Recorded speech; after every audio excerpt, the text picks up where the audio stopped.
நம்முடைய மனதில் ஆழமாக பதிந்துவிட்ட ஒரு எண்ணம், முருங்கைக்காய் ஒரு ஆரோக்கியமான உணவு என்பது. இது உண்மைதான். ஆனால் இதில் நன்மைகள் மட்டும் இல்லை என்பது உண்மை. முருங்கைக்காயை யார் சாப்பிடக்கூடாது, யார் சாப்பிட வேண்டும்? முருங்கைக்காய் சாப்பிட்டவுடன் குறிப்பிட்ட ஒரு சில பொருட்களை நம்ம சாப்பிடக்கூடாது. இதை பற்றி முழுமையாக தெரிஞ்சுக்கலாம். வீடியோவை கடைசி வரைக்கும் ஸ்கிப் பண்ணாமல் பாருங்கள்.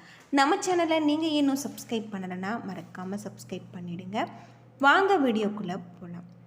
முருங்கைக்காய் மட்டுமல்ல, இதனுடைய இலைகள், பூக்கள், விதைகள், வேர்கள், பட்டை போன்ற அனைத்து பாகங்களுமே மருத்துவ ரீதியாக பயனுள்ளதாக தான் இருக்கும். ஆனால் ஆயுர்வேதம், ஹோமியோபதி மற்றும் இயற்கை மருத்துவம் போன்ற முறைகளில் பரவலாக பயன்படுத்தப்பட்டு வருது.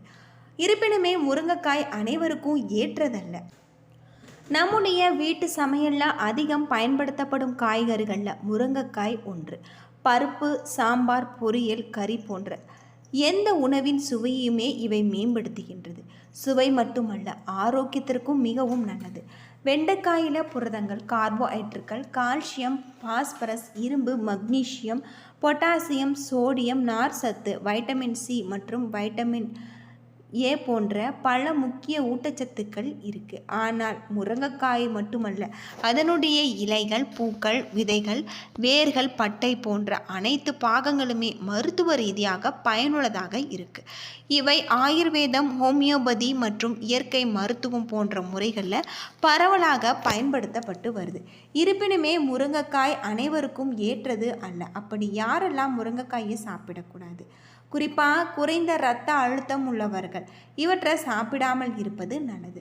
முருங்கைக்காய் இரத்த அழுத்தத்தை விரைவாக குறைக்கும் தன்மை கொண்டது. ஏற்கனவே குறைந்த இரத்த அழுத்தம் உள்ளவர்கள் இவற்றை சாப்பிட்டால் இது இன்னும் குறையும். ஆனால் உயர் இரத்தம் உள்ளவர்கள் இதை இயற்கை மருந்தாக பயன்படுத்துகிறாங்க. கர்ப்பிணி பெண்களுக்கு கவனமாக கொடுக்க வேண்டியது நல்லது. இவற்றின் சூடான தன்மை காரணமாக அவற்றை அதிகமாக சாப்பிடுவதால் இரத்தப்போக்கு அல்லது கருச்சிதைவு ஏற்படுத்தும். குறிப்பாக கர்ப்பத்தின் ஆரம்ப மாதங்களில் இவற்றை முற்றிலுமே தவிர்ப்பது நல்லது அப்படின்னு சொல்கிறாங்க. தாய்ப்பால் கொடுக்கும் பெண்கள், ஆஸ்துமா போன்ற ஒவ்வாமை பிரச்சனையில் உள்ளவர்கள் இவற்றை மிதமாக உட்கொள்ள வேண்டும். அதிகமாக சாப்பிடுவது வாய்வு, வயிற்றுப்போக்கு மற்றும் குறைந்த இரத்த அழுத்தம் போன்ற பிரச்சனைகளை ஏற்படுத்தும் அப்படின்னு சொல்லப்பட்டிருக்கு.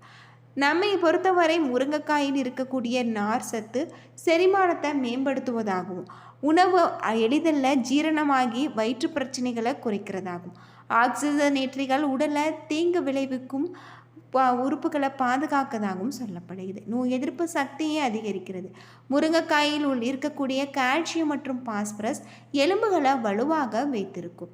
இவை குழந்தைகளுக்கு தேவையான ஊட்டச்சத்துக்களை வழங்கி அவர்களுடைய வளர்ச்சியை உதவுகிறது. வைட்டமின் ஏ பார்வையை மேம்படுத்துகிறது. சிறுநீரக பிரச்சனை உள்ளவர்களுக்கு பருப்பு வகைகள் நன்மை பயக்கும். அவற்றில் இருக்கக்கூடிய சில பண்புகள் சிறுநீரக கற்களை குறைக்க உதவுகிறது. சிறுநீரக செயல்பாட்டை மேம்படுத்துகிறது. இவை இதய ஆரோக்கியத்திற்கு மிகவும் நல்லது.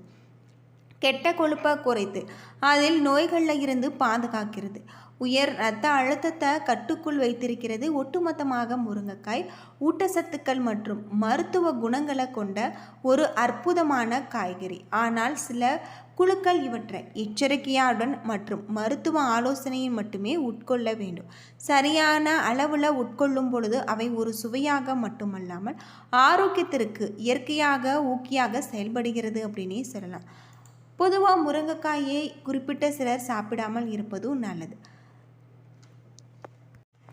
காய் மற்றும் இலைகள் வைட்டமின் சி மிகுதியாக கொண்டவை. முருங்கைக்காயில் இருக்கக்கூடிய அதிக அளவு கால்சியம், இரும்புச்சத்து, வைட்டமின்கள் போன்றவை எலும்புகளை வலிமையடைய உதவுகிறது அப்படின்னு சொல்லப்படுது. அது மட்டுமல்லாமல் முருங்கைக்காய் மலைச்சிக்கல், வயிற்றுப்புண், கண் சம்பந்தமான நோய்களுக்கு மருந்தாக பயன்படுத்தப்படுது.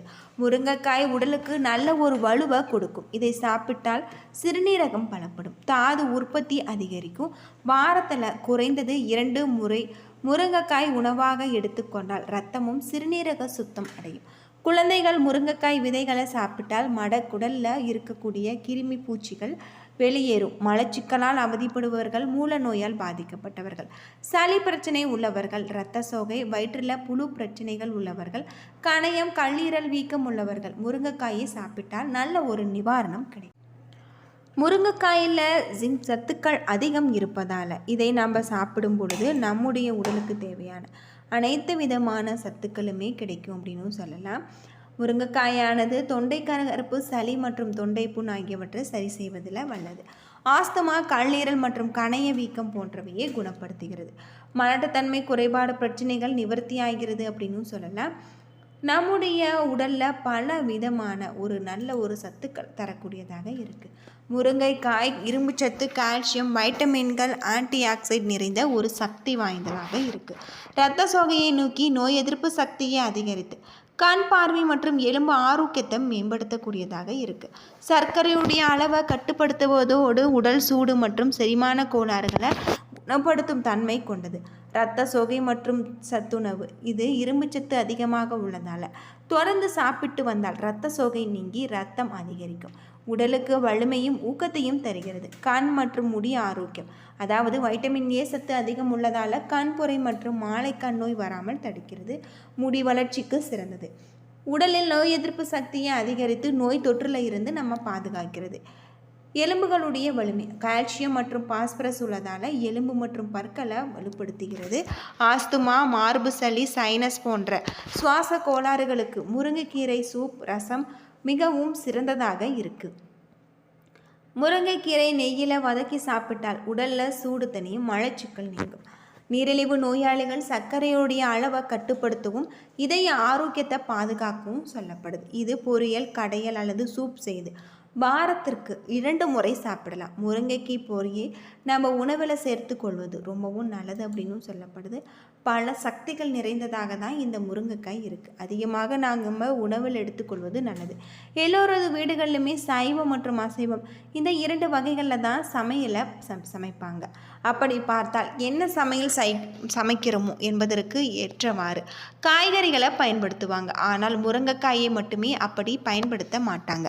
அதாவது சாம்பார், புளிக்குழம்பு, சிக்கன் குழம்பு, மட்டன் குழம்பு, குருமா குழம்பு என அனைத்து வகையான குழம்புகளிலுமே முருங்கைக்காயை சேர்த்து சமைப்பாங்க.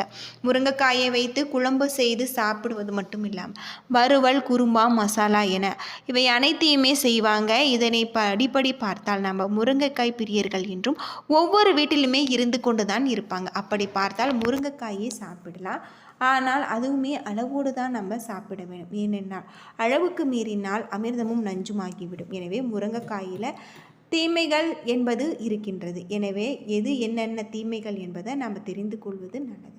Vitamin A, vitamin C, vitamin B3, calcium, potassium, carbohydrate, புரதம், இரும்புச்சத்து, நார்ச்சத்து, சோடியம், கொழுப்பு சத்து மற்றும் கலோரிகள் என இத்தகைய சத்துக்கள் அனைத்துமே முருங்கைக்காயில் நிறைந்திருக்கு. முருங்கைக்காயோடைய பயன் அப்படின்னு பார்த்தா, முருங்கைக்காய் உயர் இரத்த சர்க்கரையின் அளவை குறைக்க உதவுகிறது. மேலும் இது நம்முடைய உடலில் நார் சத்துக்களை சுத்தம் செய்யவும் உடல் உறுப்புகளை சிறப்பாக செயல்பட செய்யவும் முருங்கைக்காய் பயன்படுகிறது. அத்தோடு மட்டுமில்லாமல் முருங்கைக்காய் நமது கண் பார்வையினை சிறப்பாக வைக்க உதவுகிறது. அதாவது நமது கண்ணில் காணப்படும் விழித்திரையில் இருக்கக்கூடிய நச்சுக்களை அகற்றி கண் பார்வையை மேம்படுத்துகிறது. நம்முடைய உடலில் நோய் எதிர்ப்பு சக்தியை அதிகரிக்க செய்வதற்கு முருங்கைக்காய் நன்மை அளிக்கிறது. இதில் நார்ச்சத்துக்கள் இருப்பதால் முருங்கைக்காயினை சாப்பிடுவதன் மூலம் நமது உடலில் காணப்படும் தேவையற்ற கொழுப்புகளை குறைக்க உதவுகிறது. முருங்கைக்காயில் கால்சியம், பொட்டாசியம் போன்ற தாதுக்கள் இருப்பதால் இதனை நாம் உணவுடன் சேர்த்து சாப்பிடுவதன் மூலம் நம்முடைய எலும்பினை வலுப்பெற செய்கிறது. நம்முடைய இரத்த ஓட்டத்தில் இருக்கக்கூடிய தேவையற்ற நச்சுக்களை முருங்கைக்காய் நீக்கும் தன்மையினை கொண்டிருப்பதால் இதனின் விளைவாக நம்ம சருமத்திலும் ஏற்படக்கூடிய பருக்களை மறைவதோடு மட்டுமல்லாமல் முக அழகினையும் சூட்டுகிறது அப்படின்னே சொல்லலாம்.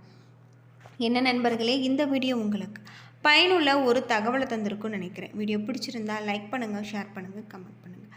இது போல் தகவலை தெரிஞ்சுக்க நம்ம சேனலை மறக்காமல் சப்ஸ்கிரைப் பண்ணிவிடுங்க. நன்றி நண்பர்களே.